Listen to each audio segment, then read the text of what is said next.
Hey guys, I'm Andrea, and welcome to episode 3 of Careers Are Weird. So, guess what? We have our first interview, which you can probably tell from the title and the length of it, which also brings me to, guys, it's episode 3, and I've already lied to you. I told you all the episodes would be under 10 minutes, but I've made the executive decision that solo episodes will be under 10, and when I've got super cool guests, they can talk passionately about their careers for as long as their hearts desire. So, on that note, you guys remember that friend I said was rescuing crocodiles in the last episode? Yeah. Her name is Treya Picking. She's actually my best friend, and she's had the invite to be guest numero uno for 3 years, and we finally made it happen. So, just a heads up, the audio quality is a little patchy at parts, but stay till the end because what she's done in the first 6 years of her career is pretty epic and super weird, and I'm really happy for her. So, whether you're listening on your commute to the office, doing your weekly meal prep, or just on a walk, we've got 30 minutes of a not so typical corporate ish career incoming for you. All right, so first things first, Cheryl, what what is your actual job right now? Because I told the people you rescue crocodiles, and I don't think that's probably accurate. So my professional career, you could call me, I tend to call myself a wildlife conservation biologist. But it does involve quite a few things. And I seem to have many titles, just based on kind of the transitional phase that I'm going through, which I guess we'll get more into with the questions. Okay, so wildlife conservation biologist. First things first, describe your job badly. Before you tell me what you actually do, describe it badly. Okay, well, I have two, one general and one specific. So, I think the general one would be I'm a voice for the animals on this planet that don't speak our language. Whoa, okay. That's not bad. That's really cool. Oh, yeah. I mean, I tried. And then more specifically, I basically try to convince people to live alongside enormous lizards. Wow, that's scary. Oh, actually, your descriptions are so much better than me because one of my friends from work sent me the question, describe your job badly. And I was just like, I make lists and then I babysit grown adults and hold their hands whilst they do the things on the list. So even your bad description is just good compared to mine. All right, so tell me, what did you study to become wildlife conservation biologist? How does one So be? So I studied, I actually went to the UK. I ended up in the UK university. I mean, I am kind of from the UK and Jamaica, so I guess it was fitting. Um, and I studied a Bachelor of Science in Wildlife Conservation, which can also be called conservation biology. And it was all about, protection and management of wildlife. And it was a 3-year course, which I really, really enjoyed actually. It was very insightful, and I kind of knew that this is what I wanted to do. I was very sure that if I was going to do anything in the academic field, it would have to be something to do with the environment and with kind of the experience I got. I guess in high school, I did like an internship at my local zoo, and I was always very interested in kind of the women. Interestingly, the few women like wildlife biologists like globally, like Jane Goodall and Daphne Sheldrick, I was always very amused by them. And so that kind of pushed me more towards the wildlife field, and boom, I found the perfect course and ended up at the University of Kent. All right, so let's jump into the part where it's like careers are weird now. So when you were studying conservation biology, what did you want to be doing after grad? So what was Like, what was the super goal? interesting, which I always look back and laugh on, is I found myself wanting to get into the more policy development side. So, like, more to do with environmental laws and environmental policy. Why? I do not know. I think one of the reasons is because when I did kind of the fieldwork components of my course in the UK, it wasn't fun. It wasn't as fun as I hoped it would be. I think because the weather is just not great over there. Um, but once I got my first kind of width of work experience, I realized that that's not what I wanted to specialize in at all. It was the complete opposite. And take me through that work experience, because that's the thing I think really happens to us at our age. And I'm curious to know what happened for you. Did you pick your first job, or was it just by accident? What was it? It was kind of by accident. So when I graduated, I had already applied to do a master's in, I think it was conservation science and policy development at the University of Exeter. And I decided to take a gap year because I was just like, you know what, let me get, just a bit of work experience, and then I'll probably just go back to the UK, work like maybe as a waitress, save up some money before doing my master's.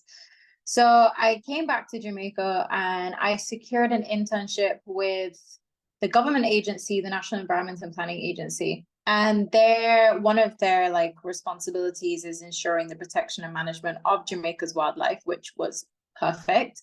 So that was a 2-month internship. And what was funny is that on the first day, I was assigned uh this work, and the task was to develop sand mining guidelines, and I absolutely hated it. I was just like, this is awful. Like, this is not what I want to do. Policy? Like, what was I thinking? Because meanwhile, I was helping, I was going with the team on like crocodile and other wildlife response around the island and doing field work with them. And that was literally a dream. So within the first month of my first kind of work experience, or after graduation, I realized that policy was not for me.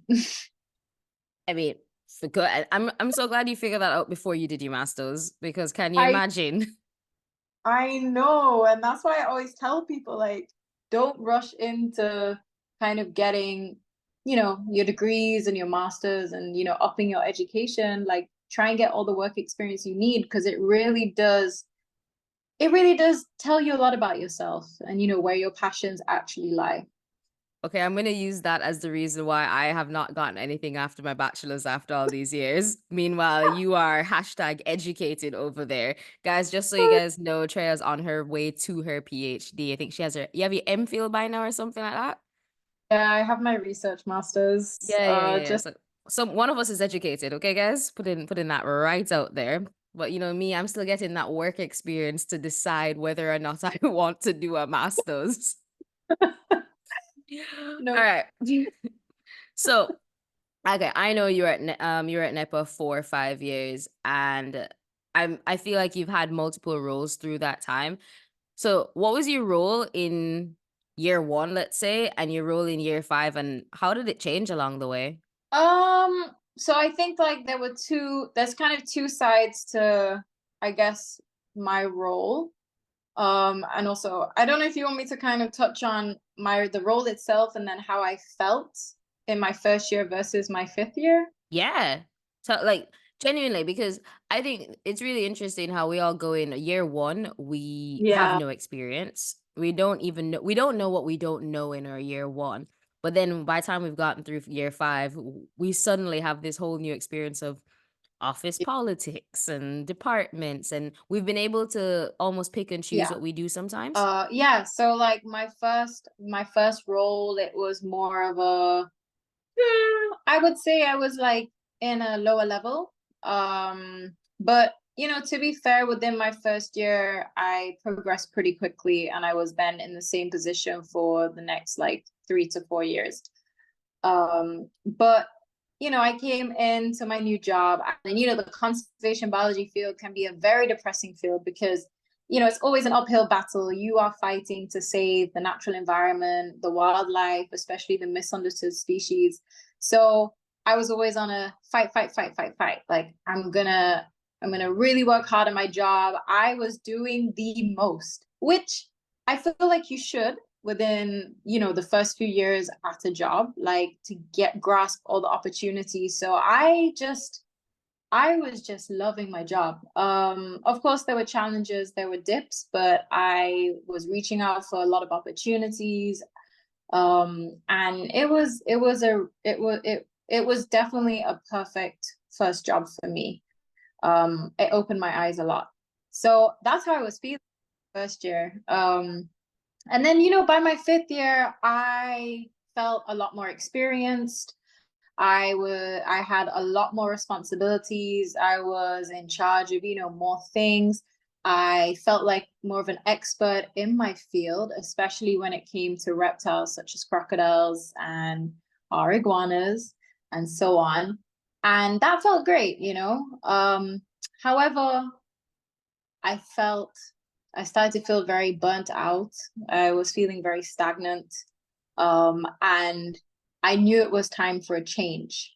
So by my fifth year, which was understandable, I kind of expected it because when I walked into my first job, I said, "Ooh, I could probably see myself here for 5 years." And literally on my fifth year, I was just like, yeah, as much as I love my colleagues, I love my role, it's time for a change. It's time to move on. And that makes perfect sense. I mean, the statistics for people mostly stay in their first jobs for 18 months to 2 Mm, years maximum. And I think the part we didn't touch on there is like a part of that 5 years was during COVID. And I think just in general, or age group really stayed in our jobs a bit longer because I stayed in my first one for 4 years, yeah. you for 5 years, because no one was leaving a job during COVID. It was a really tricky period. I am curious though. So part of what I wanted to do with this podcast is actually tell people what jobs are. So like what was a day in the life like at year 5 at Nepo? What did you actually do as a wildlife conservation biologist? Like take me through a day. You go in, did you answer emails? Is that what it is? Or did you? I imagine sometimes like the hotline rings and they're like, there's a croc on the loose in St. Thomas. You have to come get it. And like, do you guys like run into the van? But I'm like, in my head, that's what happened. So, like, actually, what is a day in the life of a Oh, conservation it biologist? varied so much. So if it was a day in office, because sometimes we would get like field assignments, so we would be, out of Kingston in another parish conducting maybe surveys or kind of assignment. But if it was a day in office, I'd reach the office like 8:30. I would open my emails, yeah, trying to keep on top of those. Might get a phone call or two about queries about some kind of development or some kind of wildlife concern. And then, yeah, sometimes we would get a call and we would actually have to respond. Like we would have to go and request a vehicle, liaise with the people on the ground, maybe call the police, ask for assistance, gather the team together, and then we would leave office and it would probably like by the time we've completed that assignment, the day would basically be done, depending on where it was.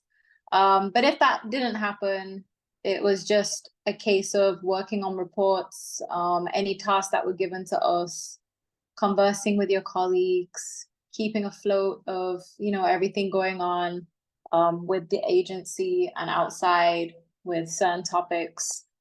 But yeah, it really did vary. Okay, that's really cool. And I feel like when you graduated, you wanted to do more desk work in terms of policy. And as you grew through your career, you wanted to do more Mhm. field work. What do you prefer now? A bit of both. I like a balance because I feel like, there's certain in my field, like as much as it's amazing to be out in the field all the time, the desk work builds up. So, there's a lot of stuff. And if it's like, say, for example, inputting data, analyzing data, writing reports, making phone calls, sorting logistics for like a research trip or a issue that's happening or an assignment that you need to get completed, you always end up behind a desk at some point in time. So I do like a balance, but I've also come to realize, which I think a lot of people, especially our age and younger, COVID really gave us a new outlook on work, being productive and how you best work in certain environments. And the fact that being in an office every day from 9 to 5 can really be soul sucking. And I think that's one of the reasons why, in my 5th year, I started to feel so down and so unhappy because it was just this constant robotic kind of vibe you were on, sitting in traffic, getting to office, sitting in traffic, going home. And I was just like, it shouldn't be like this. Like, I work so well, like on like more of a hybrid system or even working from home. So I think it really is a matter of you figuring out how you best work. So, okay, you obviously were able to figure out that you're feeling burnt out towards that year 5, and you realize how you prefer working. You prefer hybrid, but you couldn't really do that in a government organization. And it's so much harder to change how governments set themselves up instead of like private sector. So, what was the next step for you then, knowing that you needed hybrid? Oh, I was so lost. So I really didn't know what my next step was going to be. I just had this vision of, working independently on, various kind of wildlife projects, whether in Jamaica or around the Caribbean or even like around the world. I really wasn't sure. I was a lost soul, but I was embracing it. But also like my end goal in life, or I should say in my career, which has been my goal since I came into this field, is to set up my own organization one day, like my own NGO, my own wildlife NGO. So that vision is always in mind.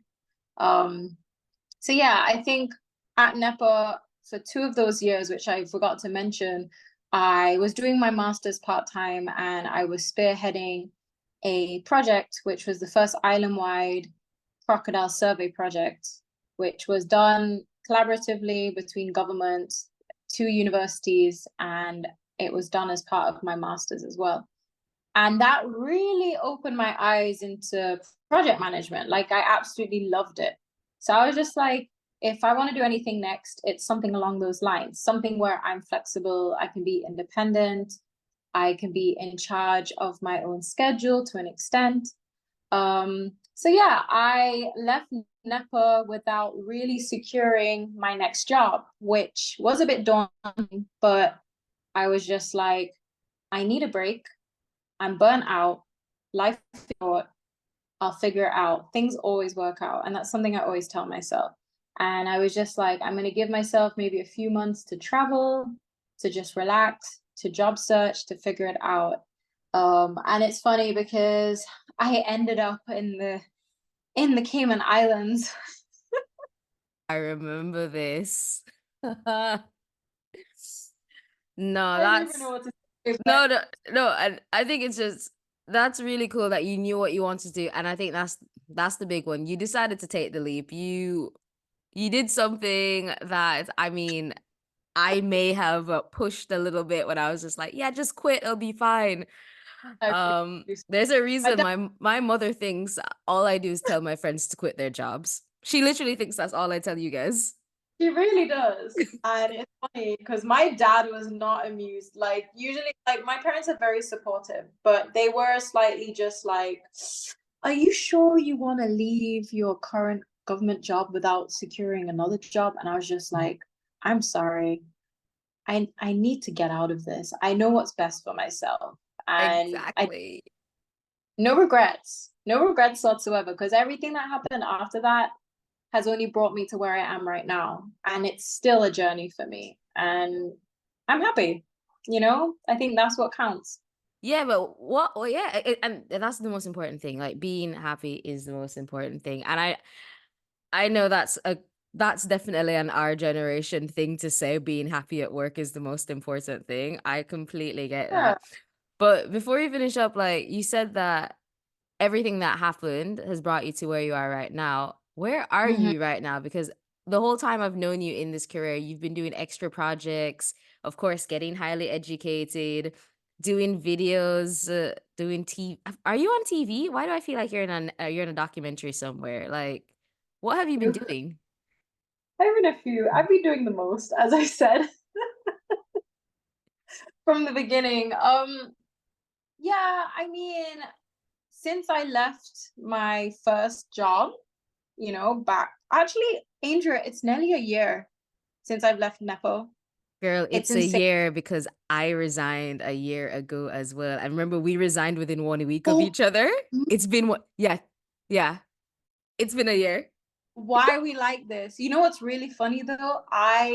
On the morning of handing in my resignation letter, which I was so nervous, I was like, I had all sorts of thoughts. I was like, am I making the right choice? Oh my gosh, what are people going to think? Like, I'm actually kind of sad. Like, I felt very emotional, but I just knew I had to do it. Like, that's what my gut was telling me.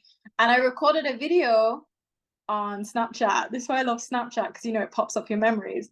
And I was just like in my car and I was just like, if you're watching this now, I'm about to hand in my resignation letter. This is how Are you the I am drama? so dramatic. Oh my But God. No, but I remember this. It's been a year literally because year. I remember you sent me a voice note. I'm like, OMG, congrats. Oh God, we are the best. I must say to everyone listening to this, Andrea was like one of the I feel like you were like the number one person for me to like really talk to, and I really understood, all of the things I was going through during that period where I resigned and, I was figuring out what next. Like, I don't know what I would have done without you, my friend. Oh man. If honestly, guys, if you want someone to tell you to quit your job, just give me a call. Like, send me a voice note. I am always up for a voice note telling you why you should quit your job. Give Andrea a call. Yeah. But what's really funny, to just summarize about like why I said I am where I'm supposed to be now. I went through a lot since leaving my government job. One of the things I feel like needed to happen was me experiencing a job away from Jamaica, because I felt like my government job, I was seeing a lot of negativity. Like, I was experiencing a lot. I was very down, just, yeah, all of the above. And because of that, I started to even resent living in Jamaica. Like, I felt really frustrated living here, and I was just like, I'm not gonna find anything here to make me happy. Like, I feel like I need to move away. And what did I do, Andrea? I landed a job in Grand Cayman, thinking this would be it for the next 2 years, working on this project. And how long did I stay there for, Andrea? About 3 months. Two. But it's not like I was counting or anything. 2 months. Two. Two.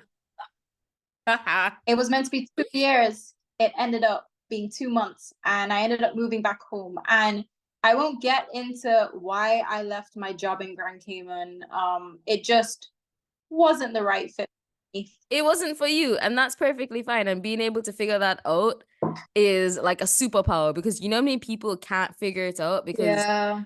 like Trey, I don't think you realize how cool it is that you're able to do that because so many people would be like, oh my God, but I just announced that I'm going to Cayman. Mm-hmm. People are gonna be like judging me, like, how come I didn't like stay? Like, what happened in Cayman? The rumors are gonna start. And it's just like, dude, nobody gives a flying blank about why you I don't want to tick the explicit box on Yeah. Spotify.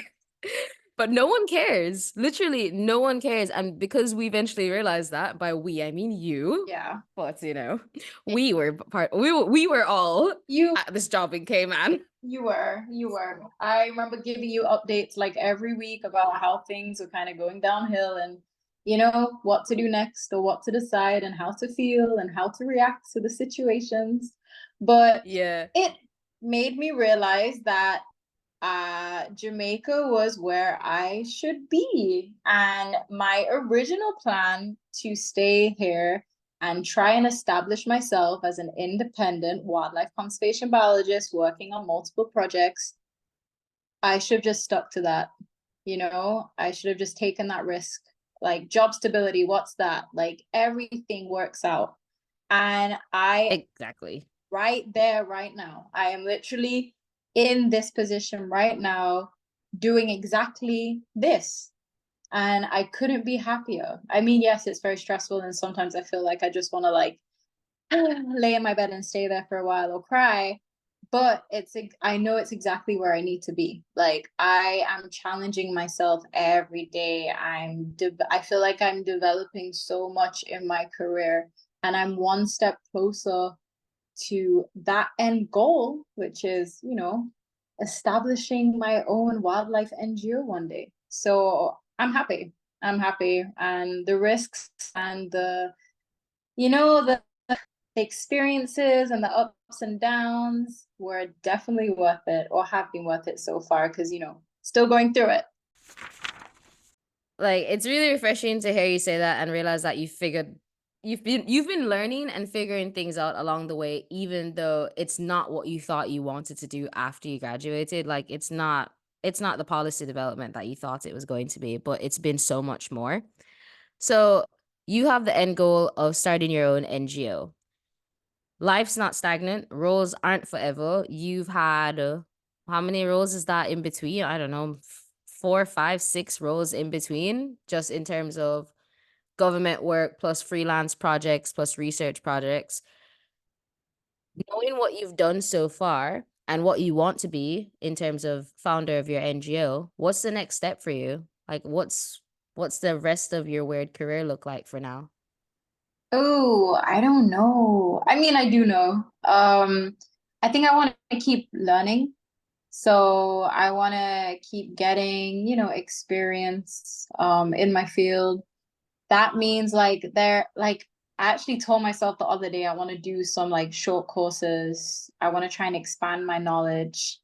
Not sure about the PhD thing yet. I No, felt no, no, no, no, no, no, no, no. You with the bachelor's and the master's and the MPhil and the master's in research are you want to do some more short courses.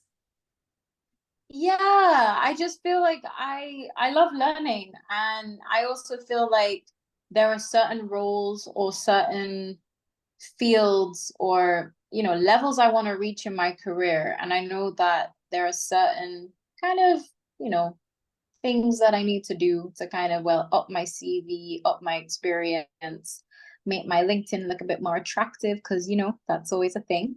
um yeah, and like I'm in no rush to do a PhD.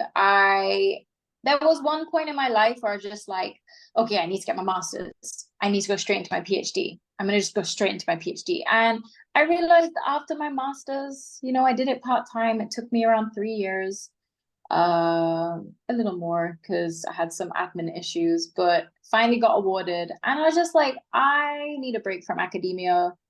And I'm also now kind of figuring out if I even want to go into academia to that extent, and whether I can do what I love and feel fulfilled without, say, a PhD under my belt. So I told myself I'd give myself maybe 2 years or three to figure it out.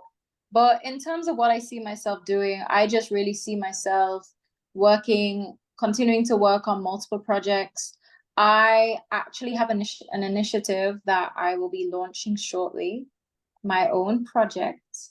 And it's all about crocodiles, of course, because they're my love. I have to admit, like they've been my focus species. Like I work with all species, but they have been my focus in Jamaica for the past, what, 4 years, Angel, or 5 years? I Yeah, don't know. You're the five face years. of crocodiles in Jamaica as far as I'm concerned. Oh, yeah. And it's really exciting. I don't want to say too much, but it's going to be officially launched soon. And basically, I have international support and funding, and I'm now going to be working with, government and other entities as an independent biologist. And I'm super excited, to kind of be on the other side of things, because that's always an experience to have, to kind of walk the different, I guess, paths of your career in terms of what your positions can be, and how much you can actually do and how much change you can make. So I'll be having, continuing to have that experience, which I'm excited about. So there's that. And then I did not mention, but like I had an opportunity, I've had two opportunities actually to work on film sets in Jamaica. One was for a Hulu series, one was the Bob Marley movie. and I was a wildlife expert consultant. And, like that experience or those experiences have also made me very curious about the film industry and how in my wildlife, capacity, I can kind of contribute to enhancing that industry in Jamaica, through, more protection and management of wildlife and also the knowledge and the awareness within, those kind of film projects. So That's it's epic. the sky's the limit. And I always tell people like just don't limit yourself. If an opportunity comes up, however scary it feels or however impossible it looks, just go for it. Like just try your best and go for it because you have nothing to lose. In a lot of cases, you will gain a lot from a new experience in your career. And 100%. it definitely opens doors. So yeah, I mean, who Yeah. knows what's coming next, but I'm excited and I'm gonna keep moving. I am definitely not feeling stagnant anymore. That's for That's sure. that's epic because I totally feel like I'm starting to realize that all of us younger millennials and elderly Gen Zs, it's like we're not underqualified for anything. In my head, we are not underqualified. Like I don't see that as an issue. I feel like yeah, we can just do anything. Like okay, cool, yeah, let's do it. Like okay, you went to university to study conservation biologist, but also you're Hollywood now. Okay, we see you. And you have to say yes to all these opportunities. You just have to say yes. You have to. Because I mean, one thing I've learned is that everyone's really on the same page. Like we all we all experience imposter syndrome. We all doubt ourselves. We all sometimes feel clueless, but everyone's literally feeling the same. And in a lot of like work environments, sometimes we're all just winging it, but we're doing a good job. So We are all just winging it. Nobody knows anything. And if they do, if they're like, oh yeah, obviously everyone knows it, they probably only learned it 2 months ago. Like, don't even believe yeah, anybody. yeah. All right, well, this is cool. I mean, first of all, thank you for being my first guest. It's been 3 years. I know, but we're gonna finally do this. So really, really happy we're able to do this. You'll be a repeat guest because we'll just have to keep talking about what you're doing, what the next steps are to actually open an NGO. I think that's a very different career. It's not one that I know anything else about. And I'm really keen to see how you go from uni to government to free to private in Cayman, back to Jamaica to freelance, back to Hollywood, back to independent consultant. Like there's so much going on. And what are you only 7 years into your career?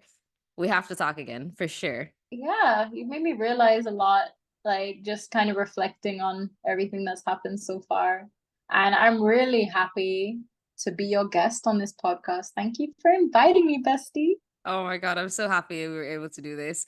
Careers are super weird. I think a lot of also my thoughts on careers being weird has come from talking to like you and the rest of the girls and just realizing that we are all doing so many different things, but they're all so cool. So I'm gonna Yeah. wrap this up. Guys, I'm gonna drop all of Treya's details for especially LinkedIn because all my guests have to have like an amazing LinkedIn.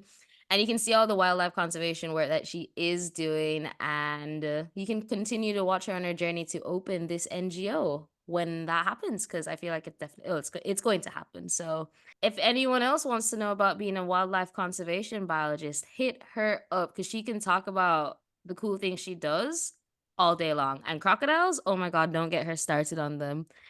Like don't get her started. She has named she has named the crocodiles in Black River in Jamaica and will take selfies with them like Hare's Beast or I don't even know. There's so many names of them. So guys, get in touch with Cheryl. And until next week, stay weird and stay ambitious, my friends.